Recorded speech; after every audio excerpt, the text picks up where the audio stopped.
Baik, Assalamualaikum warahmatullahi wabarakatuh. Bismillah walhamdulillah wassalatu wassalamu ala habibina wa syafiina Muhammad Rasulillah wa ala alihi wa sahabati wa man tabi'as sunnata wa jama'ata min yaumin hada la yaumin akhir. Yang saya hormati para netizen, para pemirsa Live IGG Peradaban. Alhamdulillah pada sore hari ini jadwal kegiatan Gria Peradaban di bulan Ramadan dengan nama kegiatannya Isprahim Talk Ramadan sudah masuk ke sesi kedua, yaitu dengan narasumber yang luar biasa. Boleh saya kabari bahwa narasumber kita saat ini masih dalam perjalanan menuju Surabaya. Jadi mohon maaf nanti kepada para pemirsa semuanya, itu agak sedikit molor ya acaranya. Pada kali ini kegiatannya pada seri kedua akan membawakan tema yaitu cinta, jodoh, dan nikah. Kita ketahui bahwa di kalangan banyak anak-anak muda yang menginjak yang sudah dewasa mungkin banyak yang galau dengan perihal tersebut. Kapan saya dapat jodoh, kapan saya waktunya menikah, bagaimana mencari jodoh yang tepat, bagaimana mencintai yang benar, apakah kita berhak untuk mencintai seseorang, bagaimana cara mencintai yang benar menurut pandangan agama, seperti itu. Nanti akan dibahas tuntas oleh narasumber kita. Nah, ini tadi sudah mengabari saya sendiri, narasumbernya masih dalam perjalanan, katanya macet di jalannya. Jadi mohon maaf sekali kepada pemirsa, mungkin nanti ada sedikit keterlambatan ya. Nanti kita akan tunggu ketika beliau sudah sampai di tempat di Surabaya, karena beliau pada sore hari ini juga mengikuti atau ada jadwal juga di TV 9 Nusantara Surabaya live langsung. Jadi demi pemirsa semua setia Gria Peradaban, beliau membela atau sangat bahasanya itu sangat antusias mengikuti atau mengisi acara pada sore hari ini. Sampai tadi saya lihat di story-nya itu dengan kecepatan di atas 180 km per jam. Nah, itu sangat di atas rata-rata ya, karena mengejar acara Gria Peradaban pada sore hari ini. Nah, sambil menunggu, nanti silakan teman-teman sudah bisa memasukkan pertanyaan yang ada yang ingin teman-teman atau para pemirsa live Gria Peradaban yang ditanyakan, bisa langsung ditulis di komentar ya.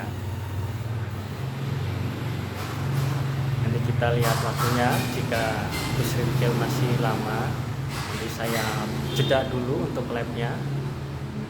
Jika sebentar lagi sudah sampai, kita akan saksikan. Tunggu sebentar teman-teman semuanya.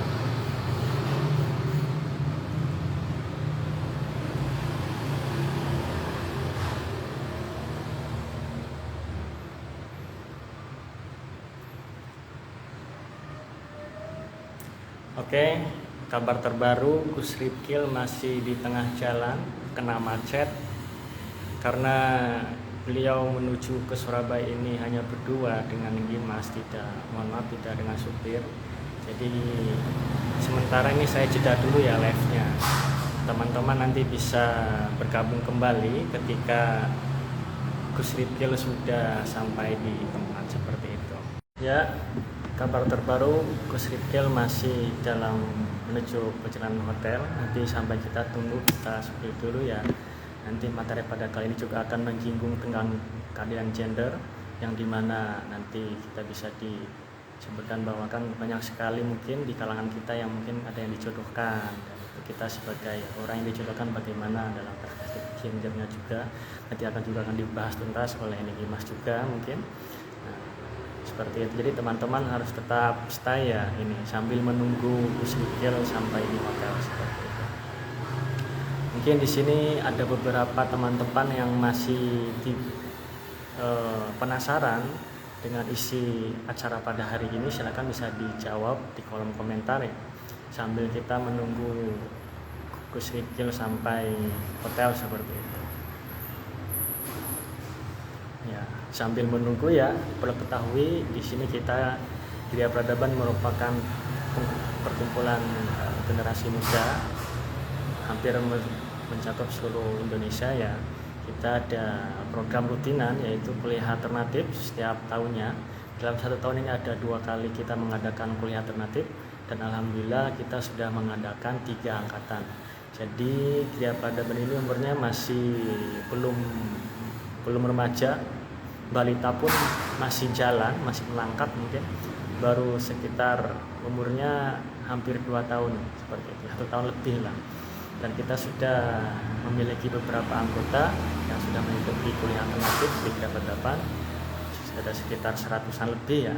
Jadi teman-teman bisa nanti jika ingin gabung di Gria Peradaban di perkumpulan generasi muda ini, kita bisa mengikuti kegiatan kami di kuliah alternatif yang akan dibuka nanti insya Allah pada pertengahan bulan atau pertengahan tahun di antara bulan Juni, Juli, Agustus seperti itu. Nanti sistemnya by daring, kita full Zoom untuk kuliah alternatifnya. Nanti pemateriannya luar biasa. Ada dari beberapa, intinya itu pemateriannya dari tingkat nasional ya. Kemarin kita sudah menghadirkan dari para penerima beasiswa di Eropa. Itu salah satu mentor-mentor dari Gria Peradaban. Jadi teman-teman nanti bisa stay tune untuk jika ingin bergabung dan berminat bergabung di Gria Peradaban. Kita ini merangkul semuanya. Kita tidak ada membawa satu identitas. Kita menyeluruh universal setiap sifatnya Gria Peradaban seperti itu. Oke teman-teman ya. Jadi silakan jika yang ingin bertanya-tanya tentang kegiatan Gria Peradaban apa saja, itu bisa di-spill atau bisa ditanyakan di kolom komentar sambil kita menunggu Gus Rikil dan Nik Imas sampai tempat kediaman seperti itu. Mungkin juga bisa disiapkan pertanyaan-pertanyaan yang akan ditanyakan yang masih penasaran terkait dengan temanya, yaitu cinta, jodoh, dan nikah. Karena kenapa kita mengangkat tema ini? Karena kita perlu ketahui bahwa tema ini semua orang, semua kalangan, mungkin kita yang generasi milenial yang kelahiran dari tahun 94 sampai 2000-an mungkin sedang mengalami fase yang memang bagaimana langkah selanjutnya harus kita lakukan ketika kita baru menginjak dewasa seperti itu. Nah, jadi tema ini bisa membuat kita tetap berjalan pada sesuai relnya, kita tetap tidak pesimis, kita tetap percaya bahwa semuanya itu akan pada waktunya. Ini kita juga akan bahas tuntas di live sore pada hari ini. Kenapa kita angkat tema ini seperti itu. Jadi juga kan kita ketahui bahwa undang-undang RUU kekerasan seksual ya itu baru disahkan kemarin menjadi undang-undang, yang awalnya RUU menjadi undang-undang. Itu sangat hangat sekali dibicarakan karena di Islam juga kita tidak hanya membicarakan tentang beribadah. Islam juga mengajarkan tentang kemanusiaan, salah satunya tentang gender, keadilan ya, bahwa di hadapan Tuhan mau itu laki-laki, perempuan semuanya sama ya, mau itu seorang presiden ataupun sampai seorang orang terkaya di dunia, semuanya sama di hadapan Tuhan seperti itu. Jadi agama itu membawa kebaikan ya teman-teman, bukan membawa keburukan. Oke. Jadi teman-teman, tadi sekilas tentang Gria Peradaban ya, bisa di-spill di IG kita di Gria Peradaban, kegiatannya apa saja sudah banyak. Kita berdiri pada sekitar pada tahun 2020 ya. Ini foundernya yaitu Bapak Maas Sobirin. Beliau asli dari Semarang, salah satu dosen di Universitas Semarang juga. Jadi teman-teman jika nanti ingin bergabung bisa DM atau tanya-tanya lewat DM, nanti akan dibalas oleh kita seperti itu.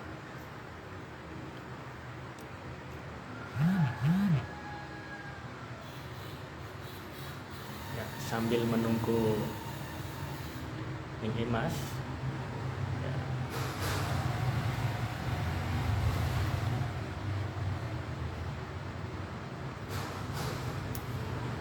Bisa bersabar ya teman-teman, mohon maaf karena beliau juga orang yang mungkin jam terbangnya banyak sekali beliau, jadi agak sedikit terlambat. Jadi tidak apa-apa ya, sambil nanti kita sampai menuju berbuka puasa seperti itu.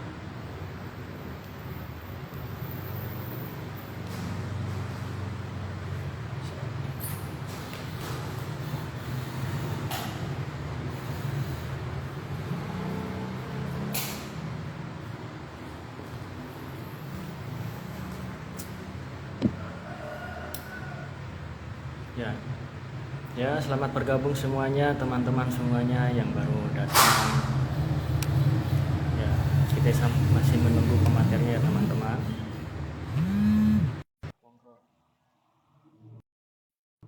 Alhamdulillah, kabar baik. Gus Ripil sudah telepon saya tadi ya.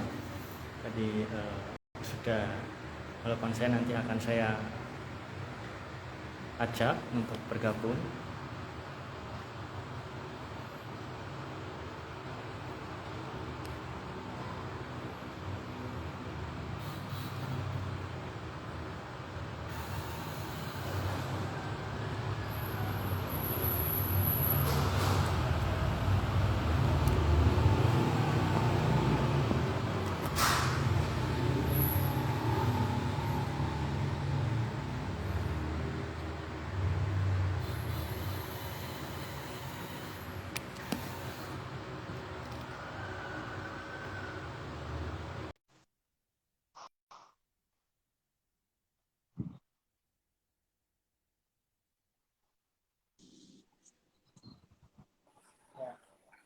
Oke, masuk Mas.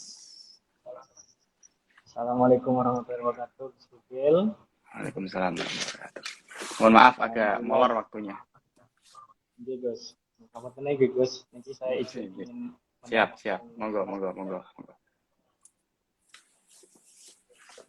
Masuk.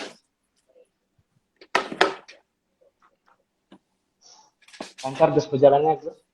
Alhamdulillah tadi lancar, cuma agak hujan deras jadi hati-hati. Assalamualaikum Mas. Maaf. Ya, alhamdulillah. Saya HP-nya dipercaya ini Mas izin membuka. Bismillahirrahmanirrahim. Assalamualaikum warahmatullahi wabarakatuh. Terlalu dekat ya. Bismillah walhamdulillah wassalatu wassalamu ala habibina wa sayyidina Muhammad Rasulillah wa ala alihi wa sahabati wa man tabi'ahum sunnata wa jama'ata min yaumin hadzal yaumil akhir. Saya hormati kepada Ripil dan Dimas. Ke lobby aja. Hari ini alhamdulillah sudah hadir di tengah kita semua, sudah memberikan waktunya demi teman-teman semua. Beliau ini baru sampai hotel hari ini, dan itu luar biasa. Ngapuntennya sih, Mas begitu repoti ini jadi mengganggu. Betul repot. Ya, alhamdulillah pada kegiatan kali ini dia pada depan sudah masuk ke hari kedua, yaitu dengan tema cinta, jodoh, dan gimana sekali ya teman-teman, karena tema ini sangat hangat di kalangan para pemuda, khususnya kita semua yang menginjak dewasa, baru menjadi dan masih bingung untuk menentukan arah. Mungkin nanti Gus Ripil dan Dimas akan memberikan sebuah petua yang luar biasa, akan dikoreksikan secara dalam pandangan perspektif agama dan sosial seperti itu. Jadi bagaimana kita mencari pasangan yang benar, dan bagaimana kita mencintai yang benar itu seperti apa menurut agama dan sosial, dan bagaimana waktu yang pas untuk menikah seperti itu. Akan dipandang apakah kita juga berhak untuk mencari jodoh ataukah kita tidak berhak, jadi ditentukan oleh orang tua kita, atau bagaimana. Nanti akan dijelaskan secara detail oleh Dimas dan Gus Ripil secara mungkin akan menyinggung secara gender juga gitu, nanti mohon dijelaskan seperti itu. Jadi langsung saja saya yang pertama akan menanyakan kepada Gus Ripil perihal Bentar, jadi Gus Rikil masih mencari tempat. Saya pertama ke Mungkin ke istri saya dulu. Baik Nih Mas, ini saya akan tanya langsung saja perihal sosial ya Nih Mas. Hobinya. Di sini banyak sekali mungkin teman-teman yang sudah menanya kepada saya, apakah masalah sosial kita Maaf, suaranya kecil. Suaranya kecil. halo Ya, halo apa suaranya besar? iya, sudah cukup. Cukup. Baik. Ya, selanjutnya ini saya akan tanyakan kepada Nih Mas perihal jodoh. Apakah jodoh itu kita berhak memilih? Apakah kita harus mengikuti saran dari orang tua atau sesuai dengan pilihan kita? Monggo bisa dijelaskan ini Mas secara perspektif agama dan keadilan gender seperti itu. Suaranya cukup jelas. Jelas? Ya, terima kasih atas pertanyaannya tadi.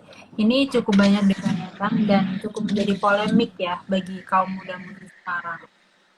Apakah pernikahan itu harus kita tentukan sendiri ataukah boleh kita tentukan sendiri atau justru kita ikut saja terhadap pilihan orang tua misalnya. Kalau misalnya memang orang tua menginginkan hal tersebut. Jadi mungkin karena sesuai dengan perjalanan hidup yang saya alami dan beberapa pandangan-pandangan yang memang di situ sebetulnya pernikahan ini esensinya apa? Esensinya adalah waja'alna bainakum mawaddatan warahmah, supaya sakinah mawaddah warahmah. Adanya sakinah mawaddah warahmah di sini adalah dengan wa'ashiruhunna bil ma'ruf, muasyarah bil ma'ruf. Lah, esensi dari pernikahan itu adalah 3 ini, sakinah mawaddah warahmah. Rahmah itu cinta, sakinah itu adalah ketenangan. Begitu juga mawaddah. Mawaddah juga cinta, rahmah cinta, sakinah adalah ketenangan. Dan caranya adalah muasyarah bil ma'ruf. Lalu bagaimana sebetulnya cara mencapai esensi dari 3 ini? Karena esensinya adalah cinta dan ketenangan, maka caranya adalah bermuasyarah bil ma'ruf. Bahkan sebelum menuju ke jenjang pernikahan, syariat juga menawarkan beberapa cara untuk kita saling mengenal terhadap pasangan.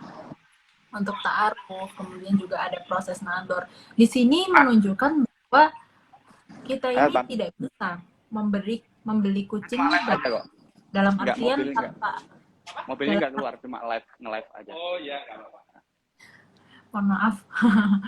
Dalam artian tanpa adanya pengenalan dari kita, tanpa kita tahu sebetulnya siapa yang akan kita nikahi. Jadi yang perlu digarisbawahi di sini adalah pernikahan entah itu dengan mencari sendiri ataupun dengan perjuangan orang tua, yang penting adalah adanya penerimaan dan juga adanya perkenalan. Penerimaan ini berawal dari kita mengenal dan kita mengetahui siapa calon kita. Nah, kalau misalnya sudah ada penerimaan dari kita sendiri, kemudian penerimaan dari calon pasangan dan restu orang tua, itu maka pernikahan akan kedepannya akan lebih mudah lagi untuk dijalani. Karena lagi-lagi kita tidak bisa memaksa satu pihak saja, dalam artian yang penting saya suka, orang tua tidak suka. Atau bahkan sebagai orang tua juga harus lebih bijaksana terhadap anak-anaknya. Bahwa yang menjalani pernikahan itu adalah anak itu sendiri. Jadi harus ada kerelaan dan juga kesiapan dari sang anak. Begitu pula sang anak juga harus menyadari bahwa restu orang tua itu penting untuk kita kantongi terlebih dahulu sebelum mengarungi bahtera rumah tangga.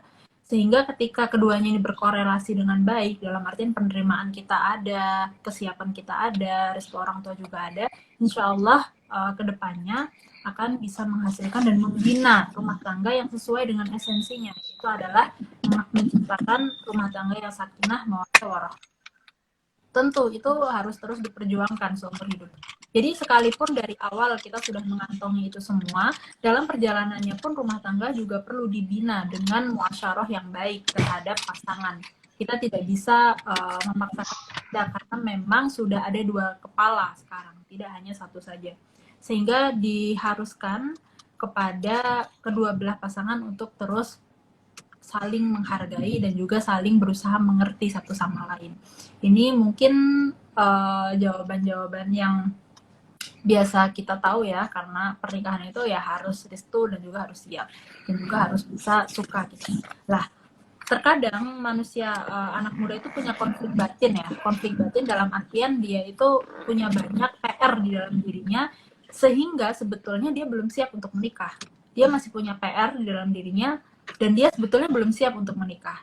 Karena apa? Karena sebetulnya hal-hal yang ada di dalam dirinya ini belum selesai. Dia belum cukup siap menjalin pernikahan. Dia masih belum cukup mampu menghadapi hal-hal yang mungkin tidak di luar perkiraan. Dalam artian karena pernikahan itu banyak sekali hal-hal yang di luar dugaan dan tidak sesuai ekspektasi, karena tidak hanya UU saja, di dalamnya banyak sekali konflik dan juga banyak sekali hal-hal yang membutuhkan kesiapan, kematangan dan kedewasaan kita dalam menyikapinya. Jadi yang pertama yang harus disiapkan selain jalan menuju pernikahan tadi adalah kesiapan diri kita sendiri, entah itu secara mental maupun spiritual. Mungkin kalau finansial bagi santri itu tidak terlalu dipertimbangkan ya, karena kita memiliki keyakinan kuat bahwa Tuhan itu akan mencukupi segala sesuatunya jika kita bergerak sesuai jalannya. Dan pernikahan ini kan memang bagian dari sunnahnya Nabi. Jadi insya Allah dengan kita ini melakukan sunnahnya Nabi, Allah akan mencukupi apa yang menjadi kebutuhan kita. Jadi secara mental dan juga spiritual. Secara mental di sini kita harus betul-betul siap. Dalam artian terutama yang paling penting untuk digarisbawahi adalah tidak menggantungkan dan juga menuntut kebahagiaan berlebihan dari pasangan. Dalam artian kita menyadari nih tanggung jawab kita dalam hidup, bahwa saya harus melakukan sesuatu dan kemudian setelah saya bisa mencapai sesuatu itu, saya tahu bahwa hidup ini meskipun dibersamakan dengan orang lain, tapi masih ada hal-hal yang harus saya lakukan sendiri, tanggung jawab saya sendiri, seperti halnya emosi yang saya rasakan. Kemudian banyak ketidakpastian dalam hidup ini yang tidak bisa kita paksakan kepastiannya kepada pasangan, sehingga kita bersama itu menjadi partner karena sudah sama-sama dewasa, sama-sama siap dan sama-sama mengerti bagaimana seharusnya pernikahan itu berlangsung dan terjadi. Karena lagi-lagi ketika kita masih belum siap dan PR dalam diri itu masih banyak, pasti kita akan hidup dengan ekspektasi. Apalagi banyak ya drakor-drakor yang apalagi fairy tale, negeri dongeng yang sama sekali tidak realistis menggambarkan percintaan dan pernikahan itu. Aku mencintaimu pada suatu hari dan sampai kita bahagia selama-lamanya. Bahagia selama-lamanya di dunia itu tidak ada, pasti up and down, pasti ada naik turun. Sehingga perlu diperhatikan teman-teman bahwa segala sesuatu dalam pernikahan itu tidak hanya seperti yang kelihatannya saja, tidak hanya sesuai ekspektasi kita yang indah-indah saja, tapi justru lebih banyak hal-hal kompleks di dalamnya yang perlu kita regulasi dan yang perlu kita jalani dengan baik, dengan beberapa kesiapan, dengan kesiapan mental kita dan beberapa cara yang sudah kita persiapkan sebelumnya. Seperti halnya kita harus bisa meregulasi emosi kita sendiri, kita juga bisa manajemen konfliknya baik, kita juga memiliki tutur kata yang baik dalam menyampaikan hal-hal yang misalnya tidak sesuai dengan apa yang kita rasakan. Kita juga mampu setidaknya memiliki kemampuan untuk menyelesaikan masalah tanpa masalah pegadaian gitu. Jadi harus ada itu juga, dalam artian kita itu harus betul-betul menyadari nih, harus betul-betul sadar dan betul-betul siap dalam menikah. Jadi ketika kita betul-betul sadar, siap dan mengetahui bahwa kita ini akan mampu melewati pernikahan ini meskipun tidak sempurna, tapi setidaknya 70% sudah ada kesiapan itu, maka insya Allah kedepannya akan menjadi pernikahan yang sesuai dengan esensinya, yaitu sakinah mawaddah warahmah. Luar biasa sekali nih Mas, sangat menjawab keseluruhan. Mungkin ini pertanyaan saya sudah siapkan juga, sudah sedikit menjawab semuanya gitu. Luar biasa teman-teman. Jadi pada esensinya bahwa pernikahan itu tergantung dari kesiapan kita ya teman-teman. Jadi harus kita benar-benar matang, menyiapkan semuanya, tidak hanya dengan modal hanya cinta seperti itu ya. Jadi harus banyak hal-hal yang kita karena begini, mohon maaf saya potong lagi. Cinta itu tanpa rasa hormat itu adalah makhluk yang buas, menghalalkan segala cara dan mengambil yang bukan miliknya, dan itu berbahaya.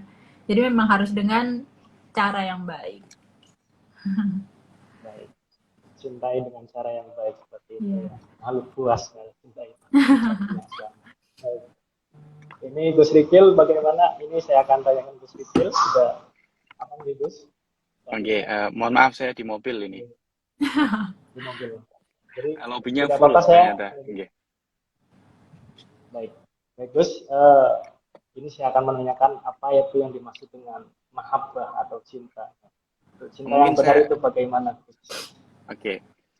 Eh, jadi mahabbah itu yang paling benar adalah mahabbah ila Rasul, apa ila Allah ya. Jadi cinta kepada Sang Holik. Jadi itu mahabbah yang paling benar. Kemudian ada derajat-derajatnya kepada makhluk, tentunya makhluk yang paling utama adalah Kanjeng Nabi, baru kepada pasangan dan keluarga dan sebagainya. Mungkin sebelum menjawab pertanyaan, saya mencoba memberi materi sedikit kaitan tentang nikah ya. Jadi nikah itu tadi sesuai yang draft yang sudah sampaikan ke kami, bahwasanya ada hukum-hukum nikah yang perlu kita ulas juga. Saya mencoba secara definisi terlebih dahulu. Seperti biasa, dalam Fathul Wahab dijelaskan bahwasanya kitabun nikah huwa lughatan adhamu wal watu wa syar'an aqdun yatadammanu ibahata wat'in bilafdin inkahin au nahwihi. Secara terminologi adalah, dan secara etimologi, nikah secara lugat atau secara etimologinya, secara bahasa adalah maknanya adhomu, berkumpul atau bersatu atau bersetubuh, atau al-waqtu tadi bersetubuh. Dan wasyar'an, nikah secara syarak, secara terminologi adalah aktun yatadammanu ibahata wat'in bilafdin inkahin au nahwihi. Yakni berakad yang menyimpan makna memperbolehkan bersetubuh menggunakan lafaz nikah atau sejenisnya. Ini secara pengertian definisinya. Nah, terkait dengan itu, ada beberapa hal sebenarnya. Hukum-hukum nikah, terlepas hukum asal nikah adalah sunnah. Karena dari Kanjeng Nabi, an-nikahu sunnati, waman ruhiba an sunnati falaisa minni. Hukum pertama adalah sunnah. Sunnah nikah ini ketika apa? Ketika bagi seorang yang sudah mampu melaksanakannya. Ada hadis yang diriwayatkan oleh Imam Bukhari, ya ma'syarus sabab man tata'a minkum alba'ata falyatazawwaj. Wahai pemuda, jika kalian sudah mampu maka menikahlah. Fa'innahu, kenapa? Fa'innahu a'adhu lil basar wa ahsanul farji. Karena menikah itu bisa menenteramkan mata dan menenteramkan kelamin kalian. Wa man lam yastati' fa'alaihi bisawm. Ketika kamu tidak mampu, belum mampu untuk memenuhi syarat rukun dan sebagainya, tapi sudah pengen, maka bisa dibantu dengan falyasum, maka berpuasalah agar lebih baik. Kemudian kenapa harus berpuasa? Fa'innahu wijaun, karena puasa ini bisa menjadi tameng kalian untuk melakukan hal-hal dari perkara yang tidak diinginkan. Kemudian ternyata ada juga bukan sunnah dilakukan, tapi sunnah untuk ditinggalkan. Ini sesuai dengan yang ada di surah An-Nur ayat 33, walasta'fifil ladzina la yajiduna nikahan hatta yughniyannahumullahu min fadli. Yang kurang lebih artinya, dan orang-orang yang tidak mampu menikah hendaklah menjaga kesuciannya sampai Allah memberi kemampuan kepadanya dan ini karunia untuknya. Terus kemudian ada lagi hukumnya makruh. Kalau tadi sunnah ketika sudah memenuhi syarat rukunnya dan segala macam ya. Kemudian sunnah ditinggalkan tadi. Yang kedua, ketika memang orang ini tidak mampu untuk membiayai istrinya, tidak mampu menikah dan kemudian hidup setelahnya, maksudnya kayak memberi nafkah baik lahir maupun batin. Yang ketiga adalah makruh. Makruh ini berlaku bagi orang tidak menginginkan nikah. Ini entah karena memang dia tidak mampu secara, mohon maaf, lahir batin ya, berarti tidak punya kemampuan untuk menafkahi istri secara lahir maupun secara batinnya, berarti tidak, mohon maaf, organisasi dengan baik. Ini juga makruh. Kemudian yang keempat, lebih utama tidak menikah. Ini bagi siapa? Bagi seorang yang sebenarnya memiliki kemampuan untuk menafkahi istri dan keluarga, tapi tidak dalam kondisi membutuhkan. Dan orang ini lebih sibuk dalam hal yang lebih bermanfaat, misalkan mencari ilmu, yang masih di pondok pesantren misalkan, atau yang masih menempuh pendidikan yang lainnya yang tidak mengharuskan untuk menikah. Dan yang terakhir adalah yang lebih utama menikah. Hal ini berlaku bagi orang yang sudah mampu untuk menafkahi istri dan juga sudah mampu untuk membiayai keluarganya dan tidak disibukkan kayak tadi, belajar, ibadah, dan lainnya. Maka ini yang sangat dianjurkan untuk menikah. Mungkin itu sekedar beberapa hukum tentang pernikahan. Terus kemudian tadi apa bedanya mahabbah, terus kemudian hub ya, atau secara global bahasa Indonesia seperti ini saja. Apa bedanya kalau saya mengklasifikasikan seperti ini, ada tahapan-tahapan. Tidak mungkin orang secara langsung seketika langsung jatuh cinta walaupun ada love at the first sight ya. Maksudnya kebanyakan orang itu kayak ada kagum dulu, kemudian ada suka dulu, baru kemudian mungkin ke cinta ya. Yang lebih bahaya adalah kadang ada orang yang tidak cuma kagum, tidak cuma ngefans, tidak cuma suka, tapi mencintai yang over, akhirnya jatuhnya lebih ke kayak apa namanya, keinginan untuk memiliki yang terlalu menggebu-gebu walaupun bukan miliknya, kayak apa bahasa sekarang itu menyebutnya. Posesif. Nah, Posesif. ya seperti itu. Posesif itu mungkin lebih ke yang sudah memiliki ya, enggak kayak kayak halu, terus kemudian Terobsesi. terobsesi terhadap satu orang yang bahkan bukan siapa-siapanya gitu. Ini yang bahaya. Mungkin teman-teman bisa mempelajari dulu, saya tarafnya lagi nyampe mana nih. Misalkan umpama saya suka terhadap orang karena ilmunya, ini fasenya ikut ke apa? Misalkan saya mengagumi atau menyukai atau ngefans, ini fasenya dibagi-bagi, jangan sampai salah kaprah ketika misalkan seumpama seperti ini. Saya menyukai orang yang umpamanya yang memang tidak mungkin bisa saya raih gitu misalkan. Ya itu fasenya mana? Apakah misalkan drakor tadi ya, istri saya menyebut drakor. Ada seorang mbak-mbak gitu ngefans siapa, saya nggak betul apal nama-nama artisnya. Misalkan seorang cowok Korea artis gitu. Itu fasenya bukan mencintai ya, karena nggak mungkin sampai nikah kalau artis Korea itu ya. Mungkin fasenya lebih ke ngefans atau lebih ke kagumnya karena apa, mungkin bisa jadi karena actingnya yang bagus, atau bisa jadi saya tidak kagum actingnya, tidak karena suaranya, pokoknya ganteng aja. Itu kan repot juga ini. Jadi ternyata faktor good lookingnya saja. Jadi pastikan fase-fasenya benar dan jangan sampai mohon maaf tadi terobsesi dengan hal-hal yang tidak mungkin bisa kita raih. Mungkin seperti itu. Terima kasih banyak atas jawabannya. Sangat ini sudah menjawab sebenarnya beberapa pertanyaan sudah saya buatkan ya Gus. Saya lanjut ke Mas. Ini saya ingin mencari tahu apa itu perbedaan cinta yang datang dari Tuhan dan nafsu. Itu Mas. Ada pendapat Mas? Jadi kalau misalnya bicara mengenai cinta itu sedikit rumit ya untuk membedakan mana yang murni, mana yang sebetulnya itu ada tujuan di baliknya dalam artian nafsu dan cinta. Cuman secara garis besar kita bisa mengetahuinya seiring berjalannya waktu, dan cinta yang bisa terus ada seiring berjalannya waktu dari pasang surut itu adalah cinta dalam pernikahan. Karena pada dasarnya cinta itu pemberian sebetulnya. Cinta ini pemberian dari Tuhan, namun ketika cinta ini tidak diarahkan kepada sesuatu yang diridhoi oleh Tuhan, maka cinta itu juga tidak akan bisa membawa kita menuju hal-hal yang memang membahagiakan, tapi begini. Jadi ada yang namanya cinta itu cinta karena nafsu, karena memang dia belum mampu untuk menuju ke pernikahan. Jadi dia lebih memilih untuk maaf pacaran begitu, karena misalnya ada beberapa hal dia belum siap, karena dia belum mampu untuk menuju ke jenjang berikutnya, atau misalnya karena banyak faktor lain, masih belajar dan lain-lain. Sehingga dalam syariat di sini tidak pernah dipaparkan bahwa kamu jangan mencintai, tidak. Tapi ketika kamu mencintai tapi kamu belum mampu menikah, puasalah. Sehingga hukum dari seseorang yang memendam cintanya kemudian dia kok mati, dalam artian dia hukumnya matinya mati syahid.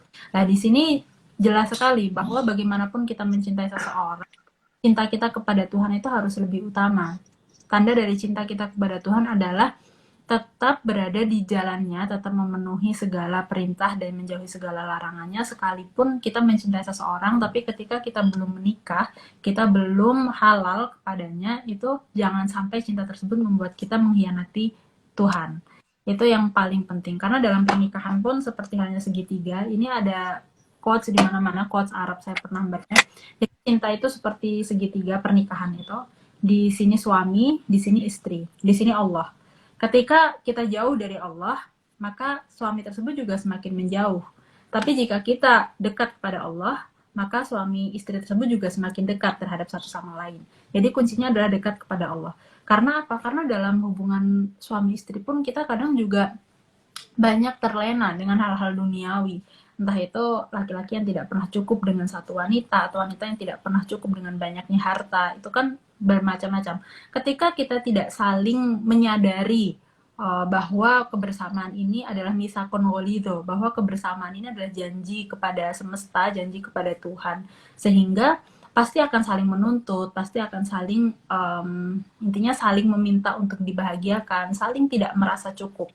Tetapi ketika kita menyadari bahwa di pernikahan ini disatukan oleh ikatan yang mana diridhoi oleh Tuhan, disatukan dalam ikatan yang di situ janji kepada semesta, maka kita akan menyadari dan lebih mudah menerima kekurangan masing-masing, karena pada dasarnya kan tidak ada yang sempurna. Nah, cinta yang seperti ini, cinta yang by time, dengan waktu, dengan naik turunnya kehidupan kok tetap bersama, itu adalah cinta yang memang betul-betul tulus. Karena mencintai itu bukan hanya tentang keindahan, bukan hanya tentang kelebihan yang bahkan semua orang mampu menerimanya jika hanya kelebihan, tapi adalah tetap bertahan sekalipun kita tidak punya alasan untuk bertahan lagi. Buat apa saya bertahan? Saya tidak punya alasan untuk bertahan lagi, tapi saya tetap bertahan dengannya. Entah. Tapi biasanya kalau pernikahan itu jika niatnya benar ya, karena Allah, maka pertahanan kita dalam menikah itu juga suatu ibadah. Nah, ini adalah bentuk cinta kita kepada takdir Tuhan, bentuk cinta kita kepada manusia yang meskipun misalnya, naudzubillah nanti dalam, kan banyak ya rumah tangga yang pada akhirnya muasyarah antara suami istri itu kurang baik, entah karena memang dari awalnya salah urat, atau memang pada berjalannya waktu UU-nya hilang dan perjanjian-perjanjian yang seharusnya bisa dilakukan oleh dua pihak setara itu tidak bisa mendapatkan solusi dengan baik, dalam artian tidak menemukan pola komunikasi yang efektif. Akhirnya justru setiap perkataan satu sama lain itu saling menyakiti dan mengingatkan kekurangan masing-masing tanpa adanya penghargaan, tanpa bisa saling menghargai. Kehilangan muasyarah bil ma'ruf, intinya itu. Berjalannya waktu, lalu mereka bertahan mungkin hanya karena anak, bertahan mungkin hanya karena tidak punya pilihan jika perempuan, karena secara finansial dia bergantung kepada laki-laki, atau hal-hal seperti itulah, hal-hal karena tidak punya pilihan lah. Ini ketika kita lebih mampu dari awal menyadari bahwa oh, saya menikah dengan manusia itu tidak sempurna, saya menggantungkan segala harapan saya kepada Tuhan, bukan kepada manusia yang menjadi pasangan saya. Di sini kita akan menyadari bahwa dua pernikahan itu adalah persekutuan dua orang yang sama-sama harus saling bekerja sama untuk menjalani pernikahan dengan baik. Harus bersedia saling menghargai, harus menghormati hak dan kewajiban masing-masing. Begitu. Mungkin bisa secara garis besar kita bisa mengetahui pernikahan ini nafsu atau tidak ya dengan menikah. Kita tahu pernikahan, kita tahu cinta yang tulus dan benar-benar cinta yang dari hati itu adalah pernikahan setelah menikah. Tetapi cinta yang sebelum menikah tanpa ada tujuan untuk menikah itu namanya bukan cinta, mungkin hanya rasa penasaran saja atau penjajakan saja. Jadi memang setelah pernikahan, bahkan dalam pernikahan pun cinta itu kadang bisa hilang dengan berjalannya waktu. Jadi memang cinta di sini itu butuh untuk diupayakan. Kalau tidak salah ya dalam tafsirnya sakinah mawaddah warohmah. Mawaddah itu sesuatu yang perlu diupayakan. Jadi kita itu harus mengupayakan bagaimana hubungan kita dengan suami itu baik, bagaimana hubungan suami dengan istri baik, harus diupayakan. Karena apa? Karena ketika mawadah ini sudah kita upayakan, maka sakinah dan rasa cinta itu akan Allah turunkan kepada pasangan tersebut. Jadi memang harus ada upaya bagaimana caranya pernikahan ini bisa saling membahagiakan terhadap satu sama lain, bukan saling menuntut tapi saling memberi gitu. Baik, Mas, terima kasih banyak ya. Jadi pernikahan itu bukan saling menuntut, tapi saling memberi. Itu yang saya ambil dari penjelasan yang sangat luar biasa, jelas detailnya. Nah, selanjutnya ini saya Gus sedikit geser Gus. Sebelumnya mohon maaf. Menurut Gus sendiri, siapa yang pantas dinikahi seperti itu? Itu orang yang kita sayangi, cintai, atau emang itu pilihan dari kedua orang tua seperti itu? Menurut Gus sendiri. Oke, jadi dalam menikah itu pastikan yang pertama adalah Anda menikahi orang yang mencintai Anda dan juga Anda mencintainya. Itu poin pertama. Terlepas ada beberapa kasus yang memang, mohon maaf, dijodohkan dan sebagainya. Karena ketika, ini mohon maaf ya, terlepas secara aturan agama, boleh seorang wali mujbir dan sebagainya, dan sebagainya. Tapi kan yang menjalankan bahtera rumah tangga ini kan ya suami istri. Maka idealnya ya Anda menikah dengan orang yang mencintai Anda dan Anda mencintainya. Karena akan bagus, fit and back-nya bagus. Terlebih lagi kalau memang unsur pernikahannya dilandasi dengan unsur ibadah. Tidak sekedar nafsu belaka. Ya tadi, karena memang secara literatur agama pun tidak pernah ada di kitab manapun, bahkan tidak cuma di Quran, hadis, bahkan di ijma, qiyas maupun di kitab-kitab karangan salafus sholihin, saya belum pernah tuh menemukan nikahu, jangankan sunnah, mubah aja belum pernah. Ya, jadi memang tidak ada dalam, mohon maaf untuk teman-teman ya, tidak ada itu namanya pacaran, bahkan pacaran Islami pun tidak ada itu. Itu cuma sekedar bungkus saja untuk mereka untuk memperlancar modus saja kalau menurut saya. Jadi kalau tadi milih mana, yang mencintai dan dicintai atau yang dijodohkan orang tua, ya milih yang pertama, mencintai dan dicintai, tentunya dengan cara yang baik dan benar. Caranya dengan cara, kalau agama kita mengajarkan dengan hitbah, sebelum hitbah tentunya dengan urutannya mungkin nador terus ta'aruf, terus hitbah baru nikah. Terlepas itu semua ada proses macam-macam, misalkan kayak tadi yang opsi kedua, misalkan kita dijodohkan oleh orang tuanya. Nah ini kan juga sebuah pilihan juga. Kadang mohon maaf, ini ada beberapa kasus yang orang dengan dalih tanda kutip membahagiakan orang tua, akhirnya dia menikah.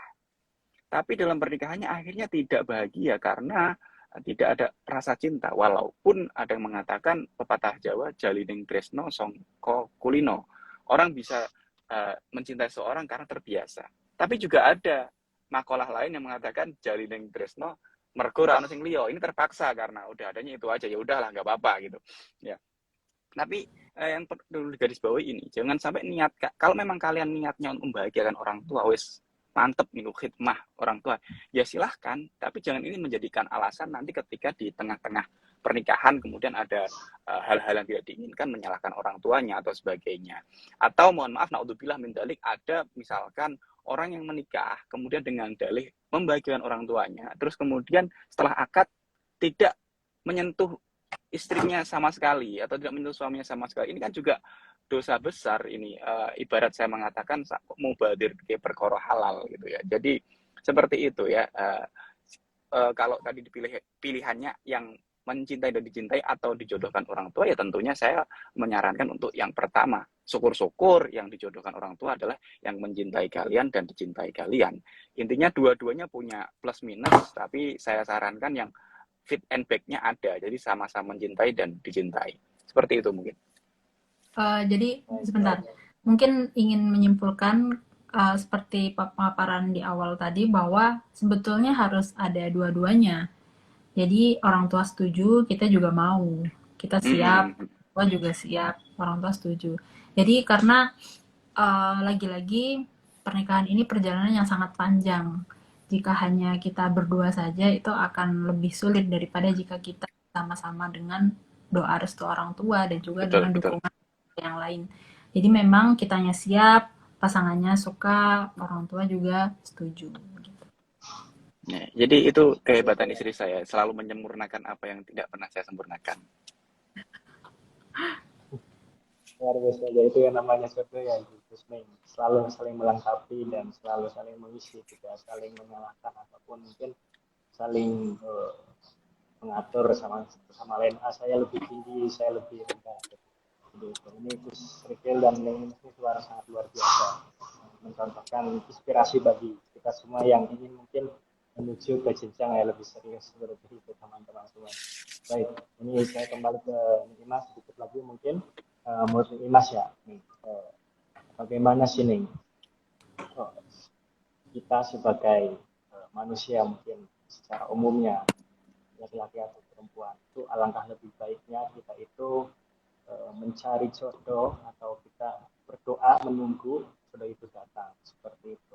Yang lebih baik yang mana seperti itu? Apakah dengan doa juga sudah masuk dalam yang kita mencari atau tidak? Terima kasih. Untuk perempuan ya, ini untuk perempuan. Iya. Ya, jadi terlepas dari bahwa jikapun perempuan ini sebetulnya diperbolehkan, andai kata dia mengungkapkan rasa cinta terlebih dahulu, ini hukum fikih memang berawal dari kita tahu sendiri Ummul Mukmin Sayyidah Khadijah itu yang melamar Nabi.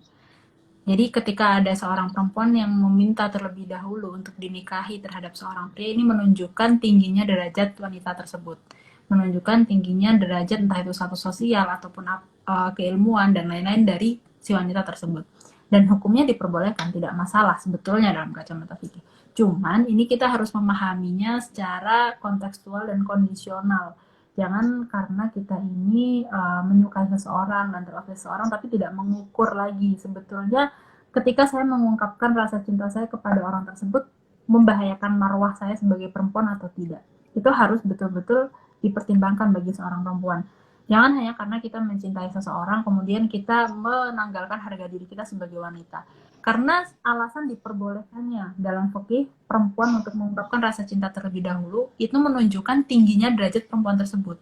Sehingga jika perempuan ini mengungkapkan rasa cinta tapi justru merendahkan derajatnya, itu harusnya dihindari. Karena perempuan ini memang kodratnya itu dicari, bukan mencari. Sehingga apa yang perlu dilakukan dari seorang perempuan adalah berinvestasilah terhadap diri sendiri. Belajar yang benar, kemudian bangun relasi yang baik, kemudian sibukkan diri kita dengan hal yang positif yang memberikan manfaat kepada sekitar. Atau lakukan hobi, sekedar menyenangkan, membahagiakan hidup kita sendiri tanpa bergantung dengan siapapun. Memiliki kemandirian secara mental dalam artian merasa saya cukup dan saya bisa bahagia sekalipun saya belum menikah sekarang. Saya bisa kok menjalani hidup saya dengan baik sekalipun belum ada laki-laki yang mendampingi saya. Kemandirian seperti itu sangat cantik bagi perempuan. Karena apa? Karena menunjukkan dia ini memiliki harga diri yang baik. Jadi sekalipun kita mencintai seseorang, ukurlah secara ukur dulu apakah ketika saya mengungkapkannya ini justru merendahkan harga diri saya atau justru itu sekiranya mampu sampai kepadanya dalam artian perempuannya ini misalnya memiliki status sosial yang tinggi kemudian mengungkapkan kepada seseorang dan ternyata ada kemungkinan diterima dan justru menunjukkan tingginya harga diri dari perempuan tersebut, itu diperbolehkan karena alasan atau ilat diperbolehkannya adalah hal itu. Sayyidah Khadijah melamar Nabi ini menunjukkan tingginya derajat Sayyidah Khadijah itu sendiri. Tetapi jika kebalik, kok kita mengungkapkan dan mengejar-ngejar laki-laki yang dia sebetulnya nggak mau misalnya sama kita, itu menunjukkan rendahnya harga diri kita. Justru kita menginjak-injak harga diri kita sendiri dan itu harus dihindari bagi perempuan manapun. Itu harus dihindari. Kita harus mencintai diri kita lebih banyak, mencintai hidup kita lebih banyak daripada kita mencintai laki-laki. Kurang lebih begitu. Terima kasih banyak. Dan jadi itu dari perspektif perempuan yang mungkin pertanyaan sama saya lontarkan kepada Gus Rikil dari perspektif seorang laki-laki yang sejati seperti itu. Bisa diulang Win pertanyaannya? Dan sebab ini ya, mohon maaf sekali. Jadi kita ini sebagai laki-laki dalam menentukan jodoh seperti itu. Alangkah baiknya kita itu mencari ataupun kita sebagai laki itu hanya menunggu. Nah, contohnya kita berdoa, nah itu berdoa itu termasuk sesuatu ikhtiar mencari atau jalan hanya kita yang pasif atau menunggu seperti itu. Oke. Ya, terima kasih. Jadi dalam proses menunggu jodoh itu yang paling penting adalah memperbaiki diri kita. Sering saya sampaikan ini, memperbaiki diri. Jadi kualitas diri kita yang masih di pesantren, ngajinya yang benar, yang sekolahnya yang benar, yang kuliah yang benar.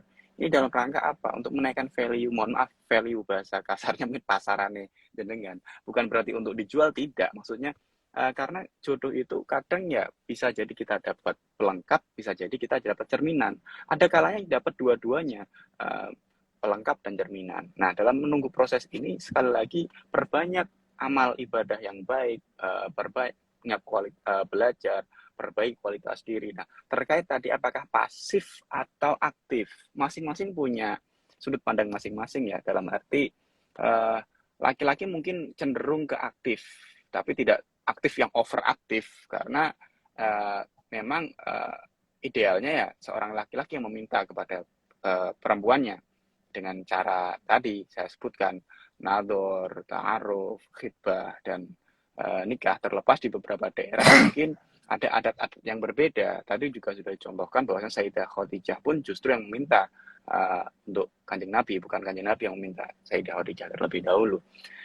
Walaupun mungkin, mohon maaf ini based on true story ya, pengalaman pribadi saya itu cenderung saya tidak terlalu overaktif dan saya cenderung lebih menunggu. Memang saya saya nggak mencari-cari, dan bahkan mohon maaf saya justru yang dicari gitu ya, seperti yang waktu kemarin di NU online itu, semenjak saya pulang ke pondok sampai akhirnya saya bertemu dengan istri saya, sebelum itu ya mohon maaf banyak yang ke rumah kemudian jawaban orang tua saya pasti sama, ya kabeh karek anake, karena yang menjalankan kan ya anak-anak kita gitu.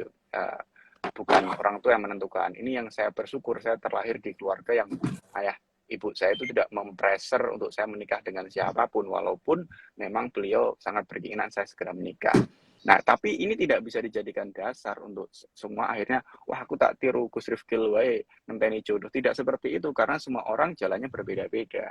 Akan tetapi tadi yang paling penting adalah ikhtiar tetap ada. Karena kalaupun saya tidak ikhtiar, saya juga tidak akan mungkin menikah dengan istri saya. Waktu itu saya juga uji nyali, datang sendiri, ketemu sama calon istri, sama Umi dan adik-adik dalam rangka proses untuk nador itu. Jadi silahkan untuk yang laki-laki tetap berusaha secara lahir batin, perbanyak doa, perbanyak belajar, kualitas diri ditingkatkan, amal ibadah ditingkatkan, sembari kayak tadi misalkan, mohon maaf ini ada teman misalkan kok nawani, ya cobalah jangan terlalu pasif lah, atau mungkin saya pikir Proaktif.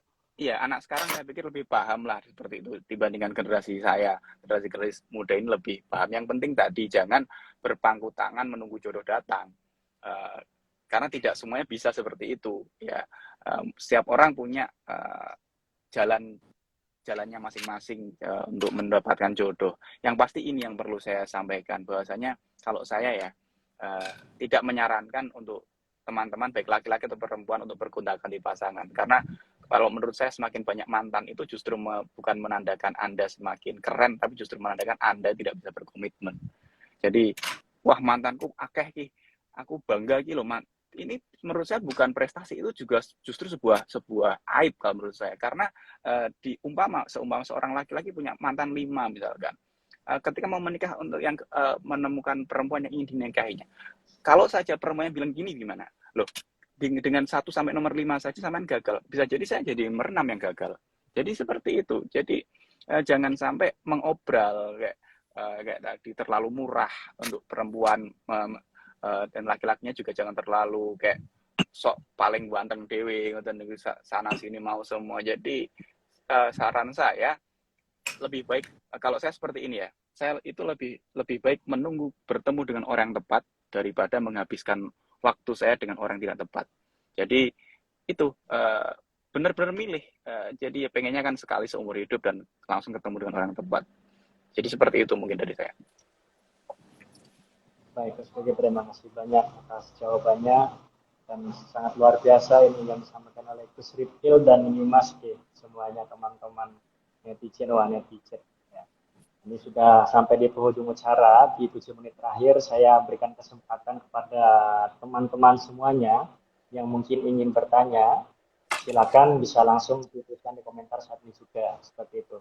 Cuman ini ada pertanyaan, mungkin Gus Ling, silakan nanti siapa saja yang menjawab terkait tentang pernikahan di suatu desa yang masih menggunakan pakai cara tradisional, mungkin, dan dia menanyakan itu lebih ke adat patriarki mungkin ya, di suatu kampung mungkin contohnya misalnya dijodohkan dan tanpa sepengetahuan si perempuannya mungkin tiba-tiba sudah dinikahkan, dan itu tiba-tiba perempuan itu tidak sadar dia sudah dinikahkan. Itu termasuk sesuatu yang boleh dilakukan di zaman sekarang atau bagaimana itu? Tadi yang ada pertanyaan dari salah satu komentator di sini, seperti itu. Kaitan itu mungkin secara detail akan ditambahkan oleh istri saya sedikit saja, karena ini kaitan dengan perempuan ya. Jadi sebenarnya untuk wali mujbir itu kan diperbolehkan. Walaupun memang ada sebenarnya seorang perempuan boleh untuk menolak ketika wali mujbir itu. Nanti secara detail akan dijelaskan di diri saya. Pernah membahas itu. Cuma kalau tadi jatuhnya kasus itu adalah proses yang sebenarnya sah-sah saja secara agama juga boleh. Karena akad nikah itu kan tidak mensyaratkan hadirnya perempuan waktu itu. Yang penting ada syarat-syarat nikahnya terpenuhi. Cuma ya kasihan juga jatuhnya kalau tiba-tiba langsung ini suamimu gitu kan. Itu kan juga kasihan. Secara detail mungkin akan disampaikan oleh istri saya karena pernah membahas ini. Coba, monggo. Jadi ijbar nikah itu diperbolehkan untuk wali yang memang wali di situ memiliki hak mujbir atau hak memaksa. Jadi wali mujbir itu sebetulnya hanya ayah dan kakek ke atas. Jadi paman atau saudara laki-laki itu tidak memiliki hak untuk memaksa seorang perempuan untuk menikah. Hanya kakek dan juga ayah. Tapi kalau misalnya ternyata kakek dan ayahnya sudah tidak ada semua, berarti dia tidak memiliki wali mujbir. Hanya wali yang bisa menikahkan saja, seperti kakek, seperti paman dan juga kakak ataupun adik. Seperti saya sudah tidak punya wali mujbir setelah peninggalan ayah saya. Saya hanya punya saudara laki-laki dan sebetulnya itu masih bocil, baru balik kemarin, yang jadi wali saya yang ditaukilkan kepada orang yang mengakati saya, beliau. Jadi begini, ijbar nikah memang itu dalam fikih Syafi'iyah diperbolehkan, tetapi dalam fikih Hanafiyah itu tidak diperbolehkan. Karena dalam fikih Hanafiyah itu diibaratkan memaksa seorang anak perempuan untuk menikah, itu sama halnya memberikan doror kepada anak tersebut. Padahal kita tahu jelas hadis Nabi, la dororo wala diroro. Seperti halnya kita memberikan makanan yang amat asam kepada seseorang, itu akan menyakiti mulutnya. Apalagi kita memberikan seseorang yang di situ tidak dia cintai, tidak dia kenal, dan tidak dia inginkan untuk bersama seumur hidup, itu sama saja memberikan rasa sakit yang teramat pada hati seseorang. Itu fikih Hanafi, karena memang Hanafi di sini modelnya adalah istihsan. Istihsan itu adalah berpijak kepada akal, yang mana akal ini sesuai dengan kemaslahatan dan juga keadilan manusia. Tetapi dalam fikih Syafi'iyah yang madhabnya kita anut banyak sekali, terutama kita anut di Indonesia, terutama masalah ubudiyah. Jadi fikih Syafi'i itu memperbolehkan ijbar nikah oleh wali mujbir yang sudah saya sebutkan di awal tadi, yaitu bapak dan kakek. Tapi dengan beberapa syarat, tidak hanya diperbolehkan saja, itu ada syaratnya loh. Memaksa perempuan nikah, anak perempuan nikah itu ada syaratnya. Yang pertama adalah, syaratnya ada 7, tapi akan saya sebutkan secara garis besar saja, karena terlalu panjang pembahasannya. Ya, dan ini yang penting yang akan saya sebutkan. Yang pertama adalah ketika laki-laki dan perempuannya, dalam artian calon laki-laki dan calon mempelai perempuan itu tidak memiliki permusuhan yang nyata. Dalam artian mereka bukan orang yang bermusuhan, kemudian disatukan. Itu jelas-jelas bikin perang. Sudah nggak suka, sudah sama-sama nggak suka, kok disatukan. Makanya tidak boleh memaksa perempuan menikahi laki-laki yang memang di situ memiliki konflik dengannya. Terus yang kedua adalah tidak ada permusuhan nyata terhadap laki-laki perempuan dan sang ayah. Jadi ayah dan perempuan ini tidak ada masalah. Misalnya dari kecil perempuan dan ayah ini bermasalah terus, atau salah satunya ini tidak bisa memenuhi hak dan kewajiban masing-masing. Dalam artian, mohon maaf, sang ayahnya ini fasik, kemudian perempuannya ini, misalnya anak perempuannya ini tidak bisa birrul walidain, yang mana akhirnya menimbulkan permusuhan yang nyata loh ya. Permusuhan nyata di sini sampai betul-betul konfliknya itu jelas, bukan hanya sekedar marah terus balik lagi, nggak seperti itu, konfliknya jelas. Jadi yang pertama, tidak ada konflik antara calon laki-laki dan juga calon perempuan. Kedua, tidak ada konflik antara perempuan dan ayahnya sendiri. Yang ketiga, adapun calon dari perempuan tersebut harus kafaah. Kalau mau memaksa anak perempuan menikah, dia harus diberikan calon yang kafaah. Padahal kafaah di sini bukanlah syarat sah menikah, bukan juga rukunnya. Dia hanya anjuran agama supaya mencari seseorang yang setara. Setara, entah itu banyak sekali tafsirannya. Kafaah ini ada yang memaknai status sosialnya harus setara, atau ada yang memaknai juga kondisi keuangan, bahkan keilmuan, dan juga latar belakang keluarga. Ini banyak sekali tafsirnya masalah kafaah ini, dan ulama itu khilaf. Tetapi jika seorang ayah ini kok mau memaksa anaknya untuk menikahi seorang laki-laki, dia harus, laki-laki tersebut harus kafaah. Laki-laki ini harus setara dengan perempuan tersebut, entah dalam satu sosial, entah dalam harta, entah dalam keilmuan. Itu syarat yang harus dipenuhi bagi seorang ayah yang mau memaksa anak perempuannya untuk menikah. Ini jelas harus dilakukan. Karena apa? Karena maksud dari menikah dan juga maksud dari syariat itu kan tidak menjatuhkan diri, wala tulku biaidikum ila tahluka, tidak la dororo wala diroro. Ini kalau berani memaksa berarti harus memberikan anak perempuan itu jaminan bahwa dia tidak akan menderita begitu kurang lebihnya. Makanya kenapa harus kafaah. Ini adalah 3 syarat yang harus dipenuhi, meskipun sebetulnya ada 7, perinciannya sangat panjang, cuman secara garis besar itu saja cukup. Jadi ketika seorang ayah ingin memaksa anaknya menikah, harus siap pasang badan jika ada apa-apa, termasuk menyediakan calon yang di situ setara dengan anak perempuannya. Misalnya anak perempuannya ini pintar, cantik, kemudian dia memiliki pendidikan yang baik. Calonnya juga harus demikian. Yang ditawarkan dari ayah kepada anak perempuan harus demikian. Ini harus setara, harus kafaah. Meskipun kafaah pada awalnya bukan rukun atau syarat dari menikah, tapi jika ayah ini memaksa anak perempuan menikahi seseorang, syaratnya harus kafaah. Begitu. Ini supaya menghindari dari mafsadah-mafsadah yang ditimbulkan setelahnya. Karena pernikahan itu lagi-lagi perjalanan panjang, meskipun sang ayah ini dianggap, karena kenapa sih berpijak dari fikih Syafi'i itu memperbolehkan ijbar, karena berpijak bahwa ayah itu lebih tahu mana yang terbaik untuk anak perempuannya dibanding anak perempuan itu sendiri. Lagi isi webinar, Mbak. Lagi isi webinar. Tetapi tanpa mengesampingkan syarat-syarat yang saya sebutkan. Oke. Tidak dimana. Betulnya fikih itu sangat moderat, sangat berpihak kepada kemaslahatan. Jadi kalau kita mengikuti hukum fikih ataupun hukum syariat Islam Di luar di mana? keseluruhan, itu Luar akan sangat membantu kita dalam menjalani. Oke. Demikian. Jadi ada yang, karena kadang orang itu kemakan tradisi, kemakan kayak omongan orang, padahal menurut syariatnya nggak apa-apa. Yes, gitu. Yang penting punya prinsip dalam beragama itu cukup. Itu tadi masalah ijbar nikah. Luar biasa. Dimas atas penjelasannya sangat lengkap sekali teman-teman semuanya. Nanti teman-teman yang masih merasa mungkin masih bimbang dan masih kurang yakin dan entah arahnya kemana, sudah dijelaskan dari awal sampai akhir oleh Gus dan Dimas, sangat lengkap, padat, jelas, dan sangat memberikan ketuhanan dan memberikan suatu petunjuk untuk kita semua yang mungkin masih memiliki rasa bimbang.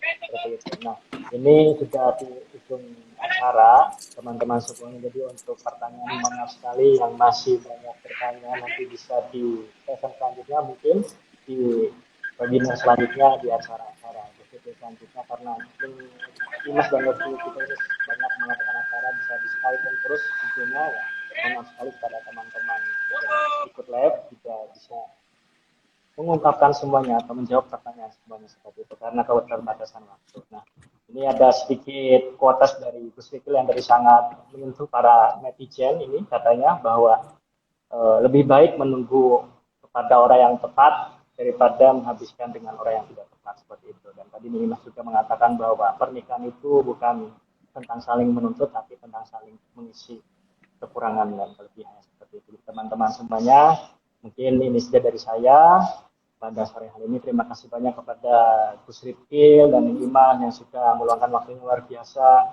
Mohon maaf sekali mengganggu istirahat, dan sekali sekali ini dari Surabaya langsung ya Gus, menyempatkan waktunya untuk teman-teman semuanya.